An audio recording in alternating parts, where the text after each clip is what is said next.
कोई positive vision नहीं है। यही नेगेटिव पॉलिटिक्स है कि राहुल गांधी ने कांग्रेस को तो डुबाया ही, वो इंडी गठबंधन को भी डुबा चुके हैं। और यह बात राहुल गांधी की कांग्रेस पार्टी और कांग्रेस के साथी जितना जल्दी समझ लेंगे कि एक आदमी होता है कि जो छुए सोना कर देता है, राहुल गांधी में गजब का हुनर है, वो जो छूते हैं उसको कूड़ा कर देते हैं। तो जो इस बात को जितना जल्दी समझेगा, राहुल गांधी से दूर रहेगा, कांग्रेस पार्टी की इस नेगेटिव पॉलिटिक्स से दूर होगा, वो शायद कम बैक कर पाएगा। आप बिहार में इनका स्ट्राइक रेट देख लीजिए और नरेंद्र मोदी नीतीश कुमार का स्ट्राइक रेट देख लीजिए, आपको मामला ही समझ में आ जाएगा। जैसे अगर मैं आपको बिहार की बात बताऊं कि बिहार में क्या हुआ, आपको पूरा गणित और केमिस्ट्री दोनों समझाऊंगा अगर आप स्ट्राइक रेट देखिए, क्योंकि इसी स्ट्राइक रेट में कहानी दर्ज है बॉस कि बिहार में असल में हुआ क्या है। इसको जरा आप देखिए। अगर आप देखेंगे चुनाव लड़ा कितनी सीट पर, जीता कितना, और अगर स्ट्राइक रेट देखेंगे जैसे होता है कि भाई कितने बॉल पे रन बनाए, उसका हिसाब अगर आप देखेंगे तो बीजेपी कितने सीट पर चुनाव लड़ी। बीजेपी जो है वो चुनाव लड़ी 101 सीट पर, ठीक है, और बीजेपी जीती कितना सीट, 90 सीट जीती है बॉस। तो ऑलमोस्ट 89% का स्ट्राइक रेट है।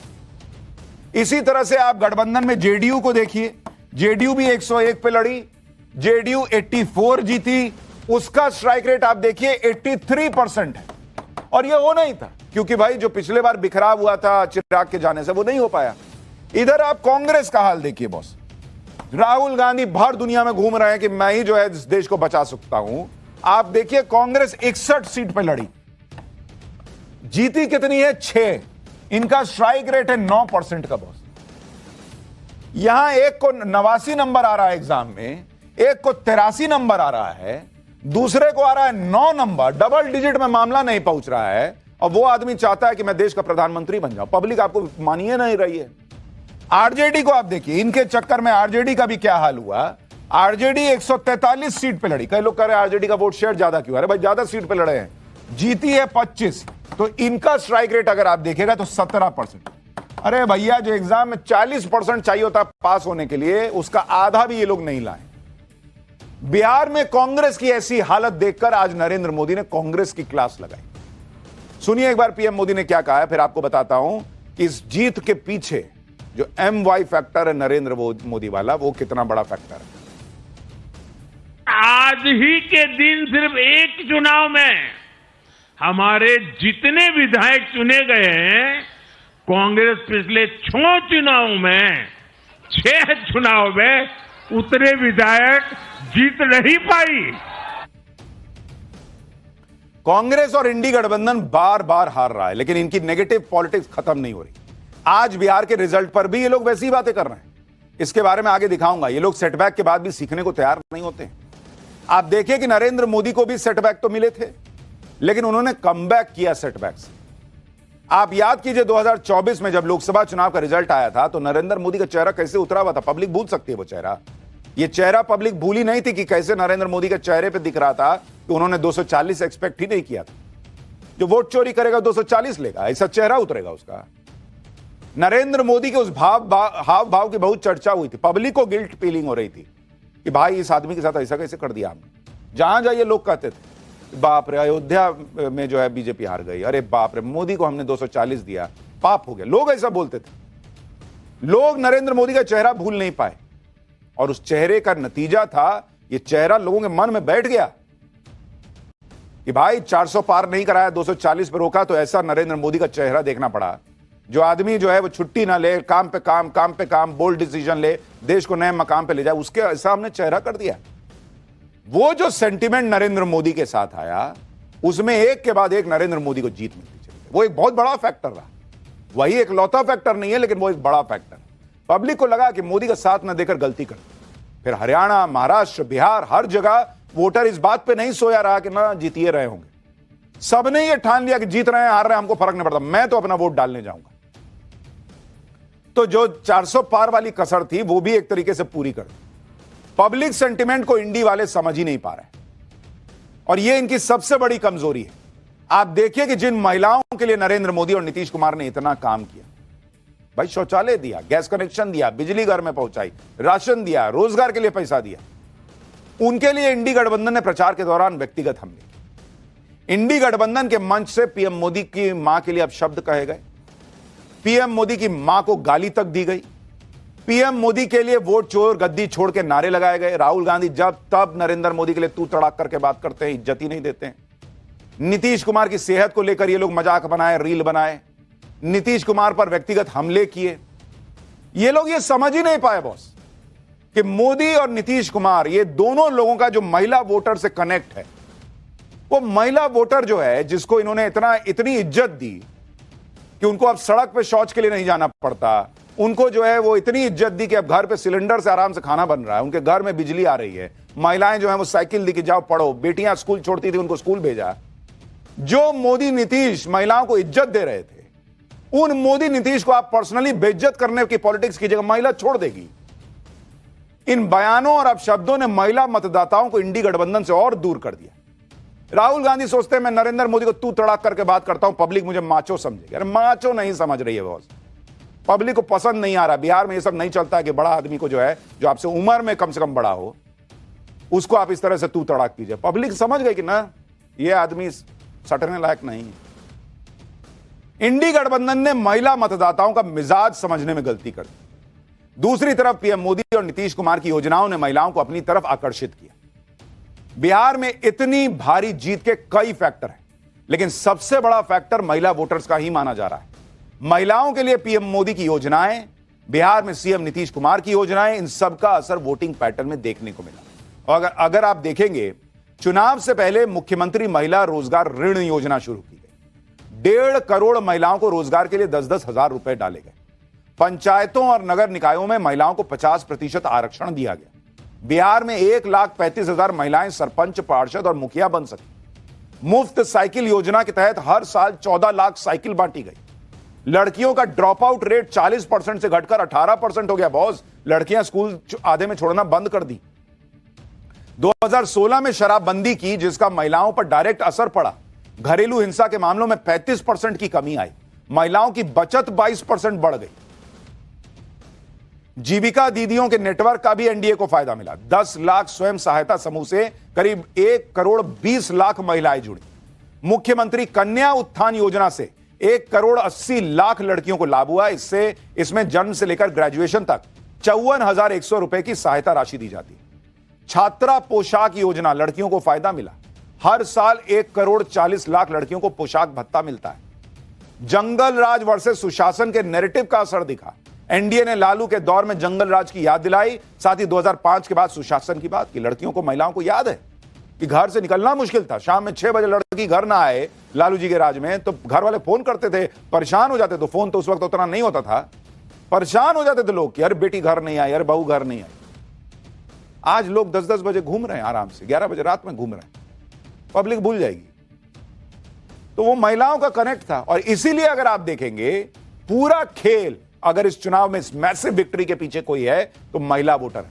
जो नरेंद्र मोदी कह रहे हैं ना, नरेंद्र मोदी ने 2 बात, उन्होंने जो कहा कि भाई आरजेडी का एमवाई क्या था। आरजेडी का एमवाई का मतलब होता था एम से मुस्लिम और वाई से यादव। नरेंद्र मोदी ने कहा कि तुम अपना एमवाई रखो। मोदी का एमवाई क्या है बॉस? मोदी का एमवाई, मोदी ने कहा कि एम से महिला और वाई से यूथ। मैं तो भैया इस पे फोकस करूंगा। और उसमें एम देखिए कि इनका मुसलमान भी इनसे छिटक गया, अभी आगे दिखाऊंगा। लेकिन मोदी के लिए जो एम फैक्टर है महिलाओं वाला, आप देखिए क्या हुआ है। बिहार में वोटिंग देखिए, बिहार में जो वोटिंग हुई, अगर उसको आप करीब से समझिएगा कि महिलाओं ने कैसे इस मैसिव जीत के पीछे भूमिका निभाई। पुरुष वोट कितना पड़ा? पुरुष वोट पड़ा 62.8%, 62.8%। महिला वोट पड़ा इस बार के चुनाव में, वो पड़ा ऑलमोस्ट 72% के आसपास, 71.6%। प्रति विधानसभा अगर आप देखेंगे, प्रति विधानसभा पुरुषों के मुकाबले अगर आप कंपेयर कीजिएगा तो ऑलमोस्ट 1800 लगभग महिला वोट ज्यादा पड़ा। महिला वोट हर कॉन्स्टिट्यूएंसी में 1800 वोट पुरुषों के मुकाबले ज्यादा पड़ा। हर कॉन्स्टिट्यूएंसी का आपको बता रहा हूं। पीएम मोदी के नाम पर महिला मतदाताओं ने एक तरफा एनडीए को वोट किया और यही 2005 और 2010 के चुनाव का डिफरेंस था। 2010 में एनडीए मैसिव जीता था, तब भी ऑलमोस्ट 10% महिला वोट बढ़ गया था उस चुनाव में 2005 के मुकाबले। इस बार भी 2020 के मुकाबले 12% महिला वोट बढ़ा। महिलाओं ने कहा नहीं चाहिए भाई ये राहुल गांधी और तेजस्वी वगैरह, लेकिन इंडी गठबंधन के नेता इसे स्वीकार करने के बजाय फिर वही वोट चोरी कर रहे हैं।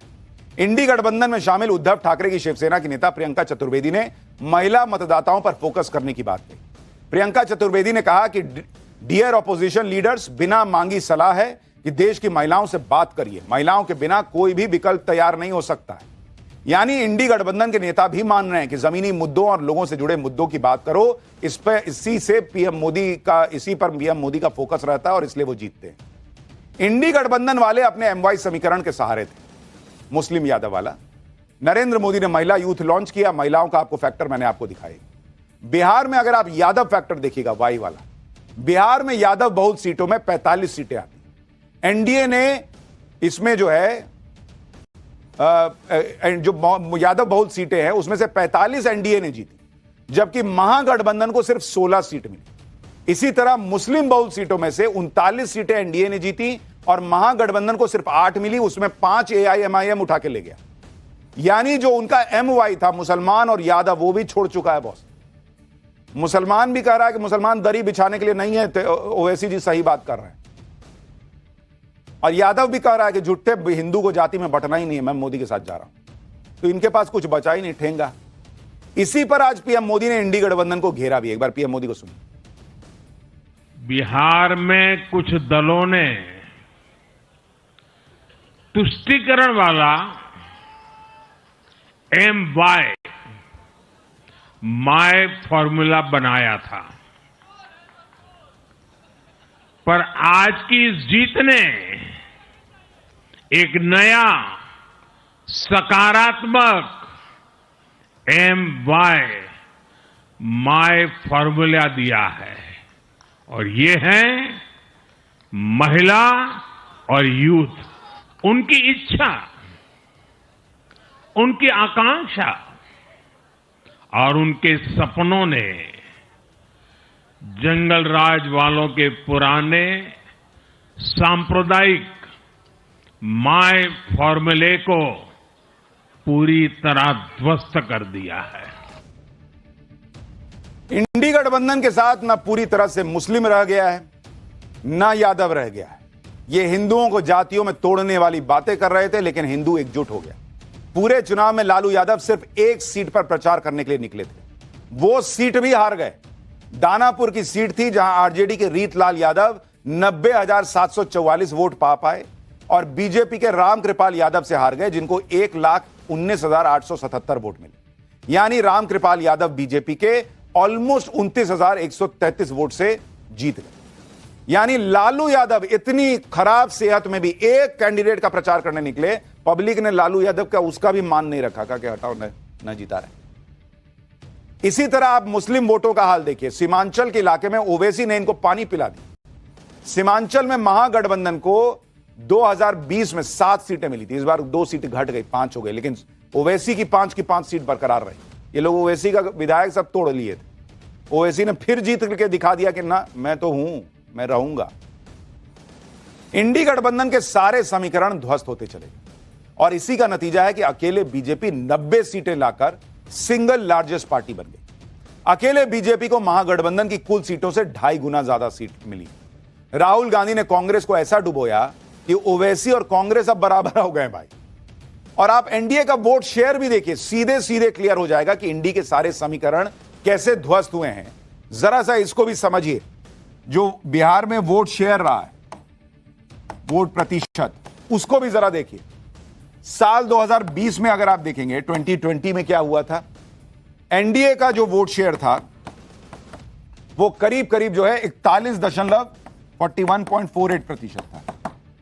और जो 2025 में एनडीए का वोट प्रतिशत है, अगर आप उसको देखिएगा, वो ऑलमोस्ट 5% बढ़ गया, 46.63%। और भाई 5% ऑलमोस्ट बहुत होता है। और इसी तरीके से आप इंडी का देखिएगा, महागठबंधन वालों का, इनका 2020 में वोट शेयर था 38.43%, और इस बार जो है वो 37.6%, मतलब ऑलमोस्ट गिर ही गया है थोड़ा। और ये जबरदस्त वोट शेयर तब बढ़ा है जब एनडीए करीब 20 साल से सत्ता में। इंडी गठबंधन चुनाव में यही माहौल बना रहा था कि 20 साल से मोदी नीतीश चल रहे हैं, अब की बार तो बदलाव होगा ही। लेकिन नरेंद्र मोदी के सामने सारी एंटी इनकम्बेंसी ध्वस्त हो जाती है, प्रो इनकम्बेंसी चलती है। जहां सरकार होती है वहां रिपीट करते हैं, जहां सरकार नहीं होती वहां सरकार बनाते हैं। केंद्र में लगातार 11 साल से सत्ता में है मोदी, हरियाणा में लगातार 11 साल से सत्ता में है बीजेपी, महाराष्ट्र में सबसे बड़ी जीत हासिल की हाल में, यूपी में लगातार 8 साल से सत्ता में है, उत्तराखंड में लगातार 8 साल से सत्ता में है, मध्य प्रदेश में करीब 20 साल से सत्ता में है, गुजरात में तो करीब 27 साल से सरकार है, राजस्थान में कांग्रेस को हराकर फिर सरकार बनाई है, ओडिशा में नवीन पटनायक के 24 साल के राज को खत्म किया है, दिल्ली में केजरीवाल के 10 साल के राज को खत्म कर दिया। ये नरेंद्र मोदी का जलवा है। जहां एक बार सत्ता मिल गई, इतनी ताकत से लग जाते हैं काम करने में कि पब्लिक कहती कि ना, दूसरे की जरूरत ही नहीं, रिपीट मारो। इधर नरेंद्र मोदी ने बिहार में डबल सेंचुरी ठोकी, उधर राहुल गांधी बिहार का अलग रिकॉर्ड बनाए बैठे हैं बॉस। राहुल गांधी पीछे थोड़ी है, अब उनका रिकॉर्ड थोड़ा खराब वाला है, लेकिन है तो रिकॉर्ड तो बना रहे हैं। भाई अलायंस वाले कहेंगे और उनके इकोसिस्टम वाले लोग कहेंगे कि राहुल जी ने रिकॉर्ड बनाए ना। राहुल चुनाव हराए 2004 के बाद, कितने चुनाव हरा चुके हैं? 95 बॉस, 95 चुनाव राहुल गांधी हरा चुके हैं। अपने आप में ऐतिहासिक है। चुनाव कैसे हराना है अगर आपको सीखना हो तो राहुल गांधी से क्लास लीजिए।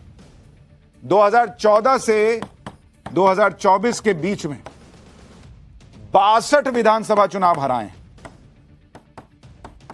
62 विधानसभा चुनाव हुए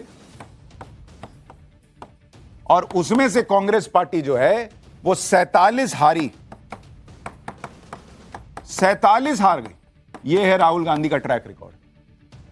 तो इनका लोगों के जीत का स्ट्राइक रेट निकलता है, राहुल गांधी का हार का अगर आप स्ट्राइक रेट निकालिएगा तो गजब का परफॉर्मेंस है। हराने का हुनर है इनके पास।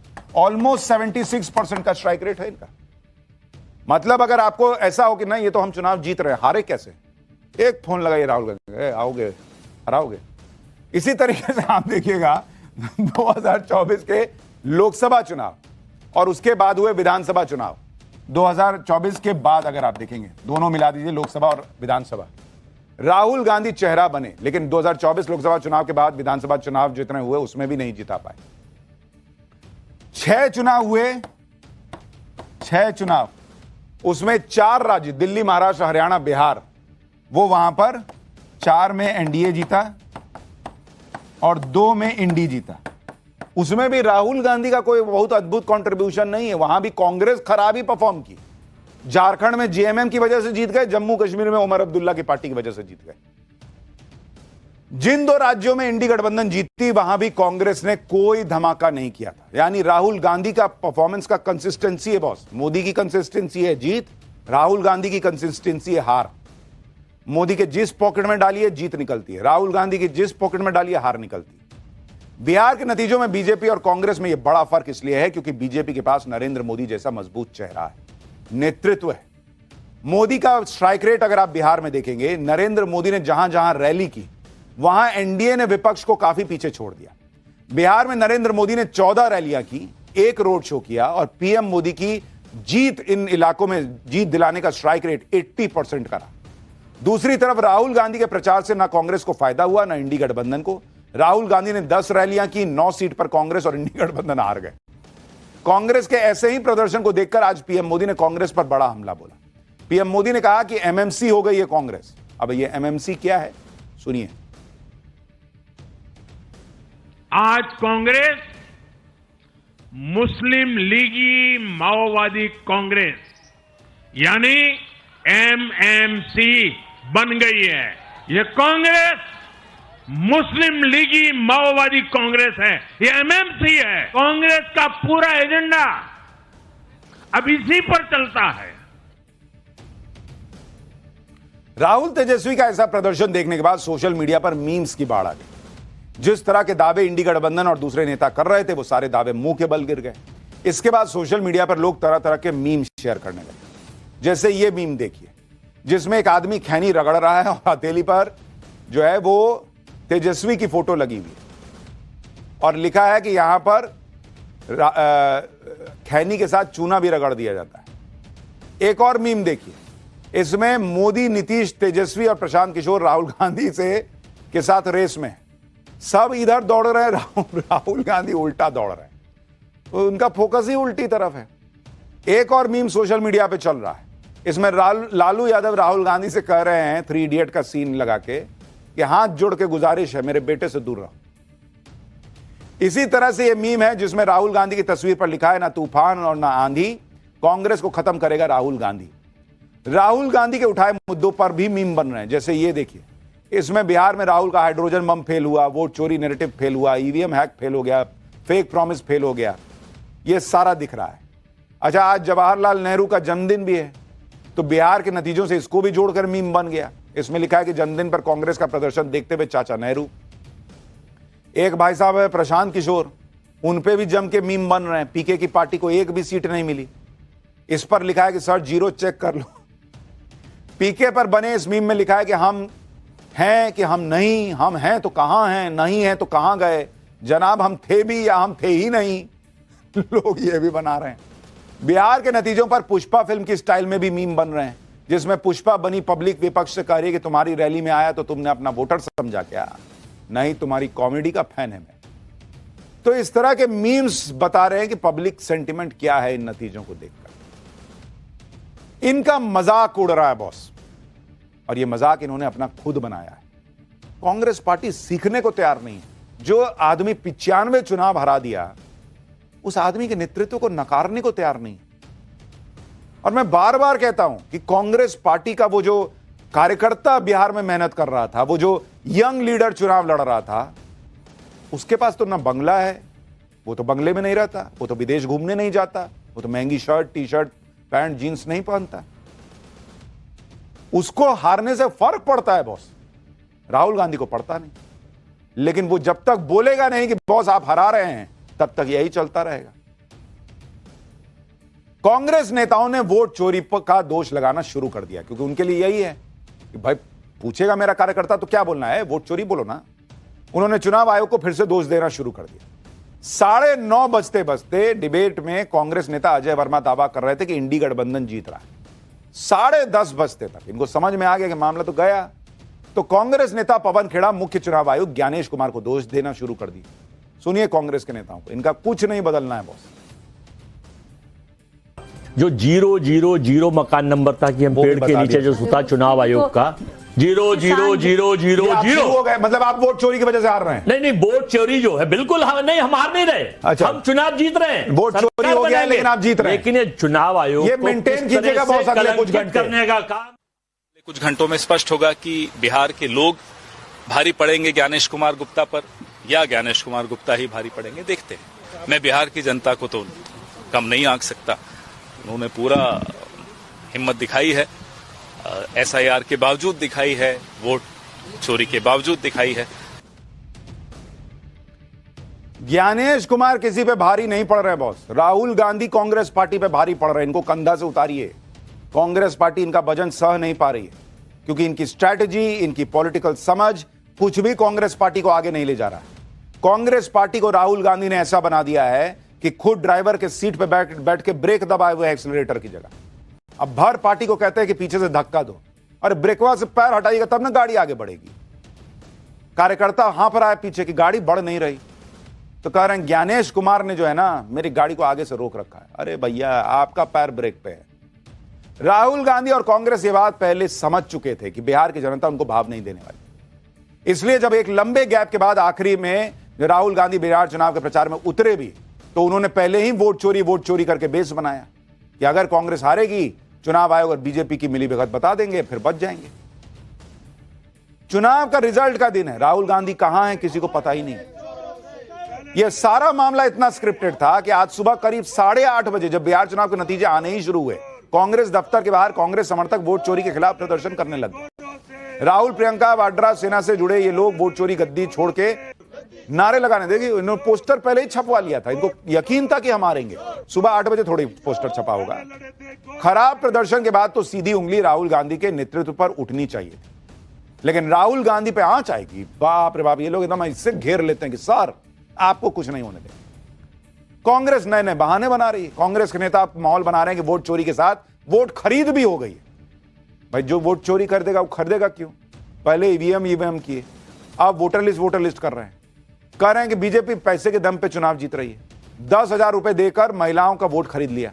अशोक गहलोत को सुनिए, क्योंकि उनको तो पता है वोट चोरी हुआ नहीं है, तो कह रहे हैं वोट खरीदी हुई। सुनिए एक बार फिर आपको बताता हूं कि राहुल गांधी और तेजस्वी को इतनी बुरी हार और किन वजहों से मिली। अब तो बात कीजिए कि डेमोक्रेसी खतरे में है। जो हालात हरियाणा के बाद में महाराष्ट्र में बने हैं, महाराष्ट्र में जो बने थे ना, वही हालात यहाँ बने हैं। एक तरफा जीत सब पार्टियां साफ ही हो रही है, और जिस रूप में ये धनबल का प्रयोग करते हैं ना, आप हम कल्पना नहीं कर सकते हैं कितने उम्मीदवारों को पैसे देते हैं, कितने पैसे बांटते हैं। कल्पना के बाहर की बात है, कल्पना के बाहर की बात है। और जिस प्रकार चुनाव आयोग इनका साथ दे रहा है, मूक दर्शक है। वोट चोरी की बात जो की, वोट चोरी का मतलब क्या? वोट चोरी का मतलब खाली लिस्टों में गड़बड़ नहीं है। अगर आप निष्पक्ष चुनाव नहीं करवाते, वो भी वोट चोरी है। भाई पब्लिक के दिमाग की नस फटने वाली है। पहले कहे ईवीएम चोरी कर लेते हैं, ईवीएम हैक कर लेते हैं, तो जो ईवीएम हैक करेगा वो वोटर लिस्ट में गड़बड़ी क्यों करेगा? जो मन आएगा वो अपना ईवीएम हैक करके करेगा।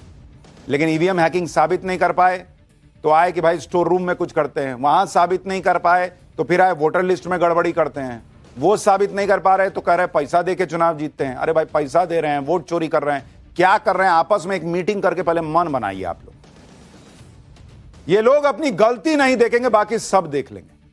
और इनकी चुनावी रणनीति में कितने झोल थे इसकी बात भी नहीं कर रहा। आप देखिए कि राहुल तेजस्वी की जोड़ी कैसे गलतियों पे गलतियां करती चली गई। राहुल गांधी बिहार चुनाव की नब्ज नहीं पकड़ पाए। जिस वोट चोरी के मुद्दे को उठाया उसे जनता भाव ही नहीं दे रही थी।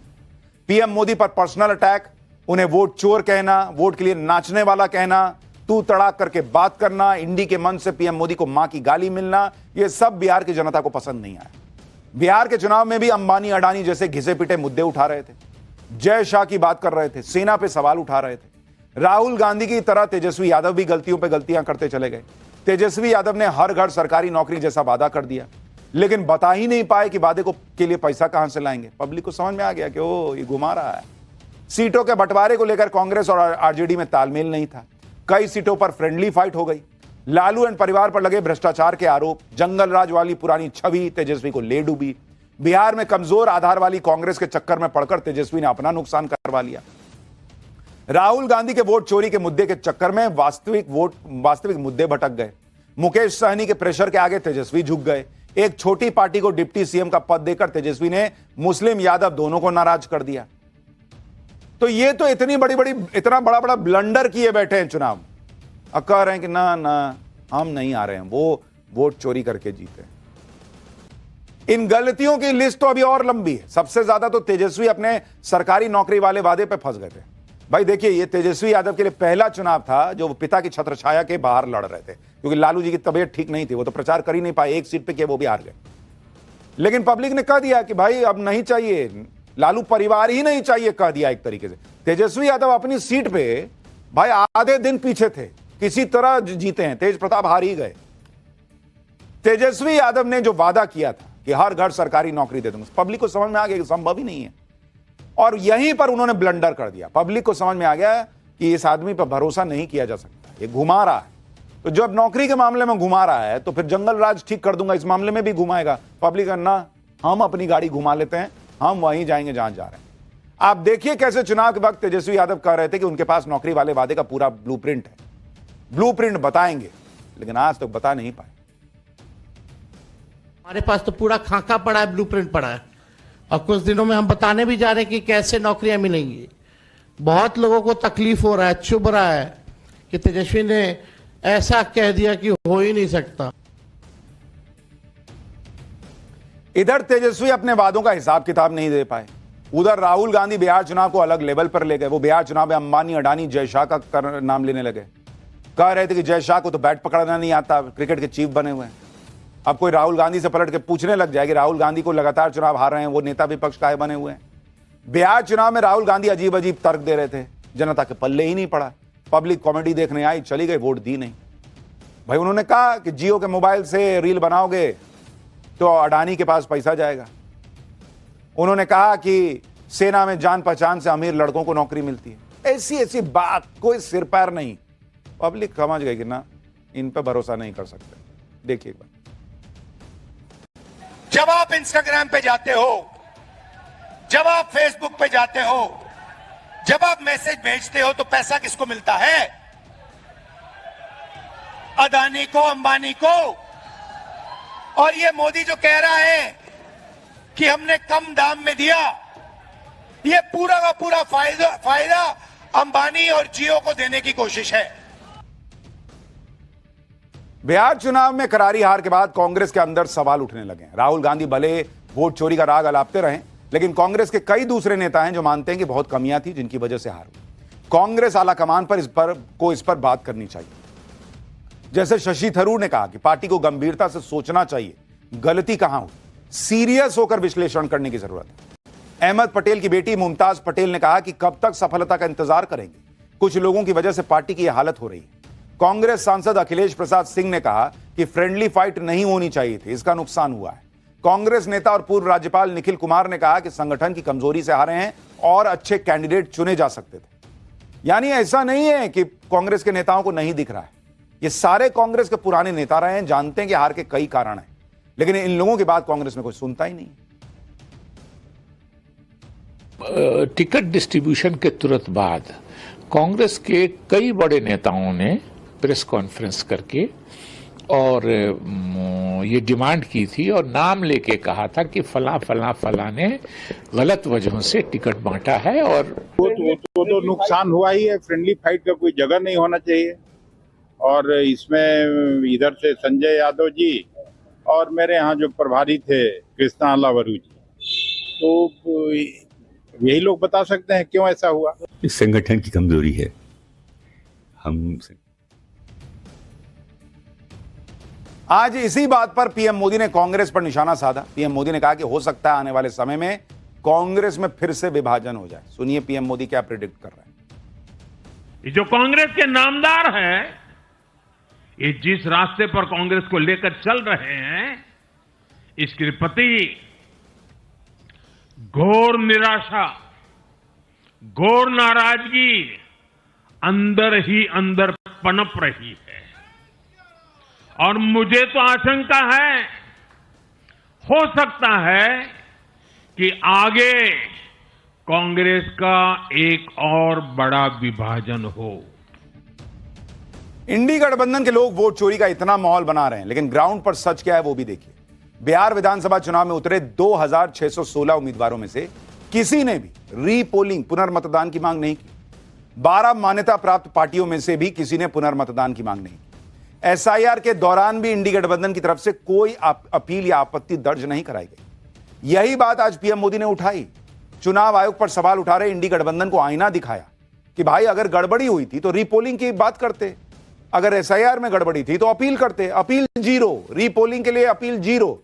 लास्ट में रोना है कि ना गड़बड़ हो गई। सुनिए पीएम ने क्या कहा। और इस बार 2 चरण के इस चुनाव में कहीं पर भी